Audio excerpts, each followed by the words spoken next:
Morning students. आज के हिंदुस्तान अखबार के फ्रंट पेज पे ये खबर है, सूबे में 83,000 छात्रों को मिलेगा शिक्षा लोन। स्टूडेंट क्रेडिट कार्ड योजना का लक्ष्य निर्धारित हुआ है इस वर्ष के लिए। मुझे लगता है कि 83,000 की जो संख्या है ये बहुत कम है, क्योंकि लाखों छात्र अप्लाई करते हैं, 1 लाख से अधिक छात्र अप्लाई कर रहे हैं। ऐसे में सरकार को इस निर्धारण को, इस लक्ष्य को बढ़ाना चाहिए था। और पटना ज़िला से 5,000 छात्रों को स्टूडेंट क्रेडिट कार्ड देने की योजना है। और वहीं शिवहर ज़िला है जहां से मात्र 410 लोगों को स्टूडेंट क्रेडिट कार्ड देने का लक्ष्य निर्धारित किया गया है। शेखपुरा से मात्र 642 लोगों को स्टूडेंट क्रेडिट कार्ड देने का लक्ष्य, किशनगंज से 756 छात्रों को। मुझे लगता है इससे काफ़ी अधिक संख्या में छात्र जो हैं वो आवेदन करना चाहते हैं। यहाँ पर एक चीज़ यहाँ पे स्पष्ट की गई है कि आपको 4% और लड़कियों को 1%, विकलांगों और ट्रांसजेंडरों को 1% का ऋण है, इंटरेस्ट रेट है। और ऋण की राशि का भुगतान छात्रों को कोर्स पूरा करने के बाद करना होता है। निर्धारित समय के पूर्व ऋण वापसी पर ब्याज दर में 0.25% की छूट मिलती है। और निर्धारित अवधि में नियोजन नहीं होने, ये आप इस पर ध्यान दिए, कई बार बच्चे कंफ्यूज रहते हैं। वैसे तो ये चीज़ सरकार द्वारा नोटिफिकेशन करके वेबसाइट पर डाल दी गई है, लेकिन फिर भी आज अखबार में भी फ्रंट पेज पे तो आप देख लें, निर्धारित अवधि में नियोजन नहीं होने या अन्य साधनों से आय नहीं होने पर ऋण वसूली स्थगित रहेगी।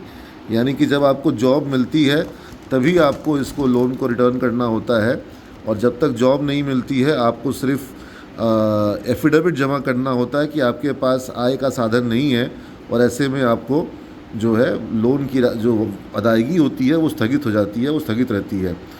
और अब तक 2,30,000 छात्रों को इसका लोन स्वीकृत किया गया है।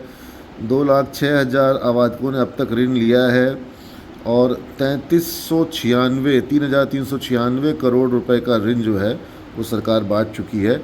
मुझे लगता है ऐसी योजनाओं का लाभ जो होता है वो 4-5 साल के समय के बाद दिखाई पड़ता है, क्योंकि जब ये छात्र पढ़ रहे हैं और अनेक ऐसे छात्र जो कि व्यावसायिक शिक्षा, प्रोफेशनल एजुकेशन नहीं ले पाते, वो इस योजना के माध्यम से प्रोफेशनल एजुकेशन ले रहे हैं। और जब इनका एम्प्लॉयमेंट आएगा, इनकी अर्निंग आएगी, इनके फैमिली की सिचुएशन बेटर होगी, तो इस तरह की योजनाओं का लाभ दिखने को मिलेगा।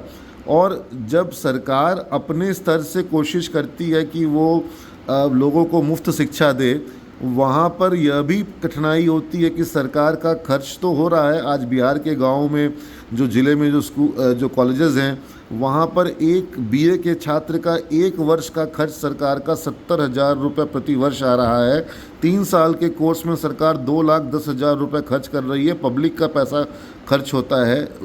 और गांव में जो बीए के कोर्स में किस तरह की पढ़ाई हो रही है, ज़िले में किस तरह की पढ़ाई हो रही है, ये आप लोगों से छुपा हुआ नहीं है, कितनी क्लासेस होती हैं और क्या प्लेसमेंट होता है। तो ऐसे में सरकार जब बच्चे को साधन और संसाधन मुहैया करा रही है और उस साधन के बल पर छात्र जो है वो अपनी पढ़ाई कर रहा है, तकनीकी शिक्षा पा रहा है, व्यावसायिक शिक्षा पा रहा है, और उसके आधार पर वो जॉब पाता है, उस शिक्षा के आधार पर वो जॉब पाता है, और उस जॉब से मिली आय में से वो धीरे धीरे 84 किस्तों में 84 किस्तों में सरकार को ऋण अपनी अदायगी करता है। तो ये अपने आप में एक बहुत बड़ा इनेबलमेंट है। और विकास के लिए अब ये मॉडल जिसमें सरकार कॉलेजेस बना करके मुफ्त शिक्षा देगी और 2,10,000 रुपये प्रति छात्र खर्च आएगा, और वो फेल हो चुका है। आप देख रहे हैं कि क्या स्थिति है जितने भी कॉलेजेस हैं। तो आपको अधिक से अधिक ऐसे कॉलेजेस खुले जहां पर ओरिएंटेशन जॉब का हो, वोकेशनलाइजेशन हो, जॉब ओरिएंटेशन हो, टेक्निकल एजुकेशन हो, प्रैक्टिकल एजुकेशन हो, और जहां पर एम्प्लॉयमेंट को और प्लेसमेंट की बात हो। और ऐसे संस्थानों के बीच में प्रतिस्पर्धा हो, क्वालिटी को लेकर के, क्वालिटी ऑफ एजुकेशन को लेकर के, लेवल ऑफ स्टडीज़ को लेकर के, प्रैक्टिकल ओरिएंटेशन को लेकर के और प्लेसमेंट को लेकर के प्रतिस्पर्धा हो। जब ये प्रतिस्पर्धा होगी तो इसका लाभ छात्रों को मिलेगा। आज सदर्न इंडिया में, साउथ इंडिया में, तमिलनाडु में, आंध्रा में और कर्नाटक में और केरल में और महाराष्ट्र में क्या हुआ, वहाँ पर इस तरह के संस्थानों की जो है एक बहुत लंबी फहरिस्त तैयार हो गई। और जैसे जैसे ये जो निजी क्षेत्र के संस्थान अच्छा करने लगे, जो सरकारी संस्थान थे, सरकारी विश्वविद्यालय हैं, उनका भी स्तर जो है वो ऊपर आने लगा। और एक इस प्रतिस्पर्धा में छात्रों के पास विकल्प आ गए, चॉइस आ गया। अभी बिहार में जितने छात्र 12th करते हैं, उनमें से अगर आधे बच्चे भी एडमिशन लेने के लिए आ जाएं तो यहाँ पर कॉलेजों की संख्या बिल्कुल मतलब मिल ही नहीं पाएंगे कॉलेजेस। आधे क्या 25% छात्र भी आ जाएं तो कॉलेजेस नहीं मिल पाएंगे, उतने हमारे पास कॉलेज बिहार में है ही नहीं। और बड़ी संख्या में छात्र बिहार से बाहर जाते हैं।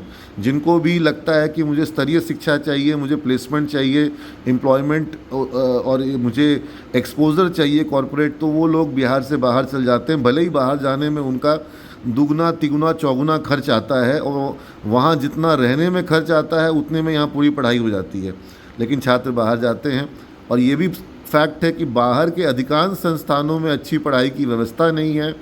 जो कॉलेजेस हैं, कई सारे कॉलेजेस जो होते हैं वो बिल्कुल शहर के बाहर ऐसे ग्रामीण इलाके में होते हैं जहाँ रहने खाने पीने की अच्छी व्यवस्था नहीं होती है। और छात्र अगर चाहे कि थोड़ा देर बाहर घूम के आ जाएं तो वो भी वहाँ कहीं जा नहीं सकता है, क्योंकि दूर दूर तक जो होते हैं वो खेत होते हैं, कोई बाज़ार नहीं, कोई शहर नहीं।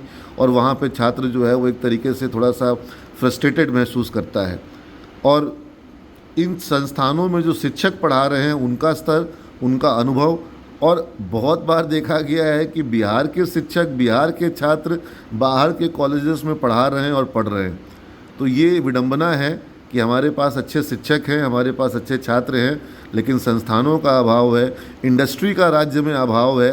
और लोग ये सोचते हैं कि इंडस्ट्री बेंगलोर में है, इंडस्ट्री पुणे में है, इंडस्ट्री गुड़गांव में है, इंडस्ट्री हैदराबाद में है, तो वहीं जा कर के पढ़ेंगे तो बेहतर पढ़ाई मिलेगी।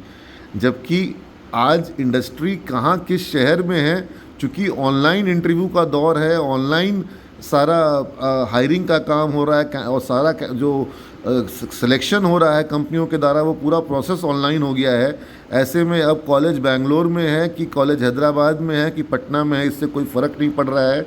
6 अप्रैल को हमारे यहाँ फ्लिपकार्ट का इंटरव्यू है और उसके अलावा 8 और 9 को ICICI बैंक का इंटरव्यू है। और विप्रो में हमारे यहाँ जो बच्चे अब तक हज़ारों की संख्या में सेलेक्ट हुए हैं, 2020 के बाद से सारा सिलेक्शन जो है वो ऑनलाइन हो रहा है। TCS में जो सिलेक्शन हो रहा है, कॉग्निजेंट में या इन्फोसिस में या एसेंचर में जो सिलेक्शन हो रहा है, ये सारा कुछ ऑनलाइन हो रहा है। रिलायंस में भी अब तो छात्रों को 7.5 लाख का पैकेज मिल रहा है और पूरा का पूरा प्रोसेस जो सिलेक्शन का है वो ऑनलाइन है। तो ऐसे में अब आप पुणे में पढ़ रहे हैं कि बेंगलोर में पढ़ रहे हैं कि पटना में पढ़ रहे हैं, अगर टीचर्स अच्छे हैं, अगर पढ़ाई का वातावरण अच्छा है, अगर पढ़ाई की पद्धति अच्छी है, अगर अनुशासन है कॉलेज के अंदर में, तो आपको, और अगर आपका एक पढ़ने का जज्बा है, तो आपको कहीं कोई दिक्कत नहीं है। आपके लिए सारे रास्ते खुले हुए हैं।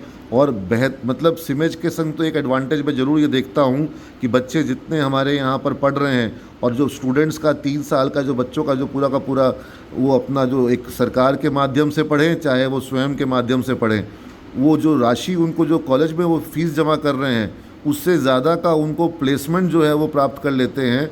और वो छात्र जो दूसरे बाहर के कॉलेजों में जाते हैं, जहाँ उनको 10 लाख, 12 लाख, 15 लाख, 18 लाख, 8 लाख, 9 लाख रुपए का खर्च करना पड़ता है, वो उनको 3 साल और 4 साल लग जाता है उस अपने इन्वेस्टमेंट को रिकवर करने में।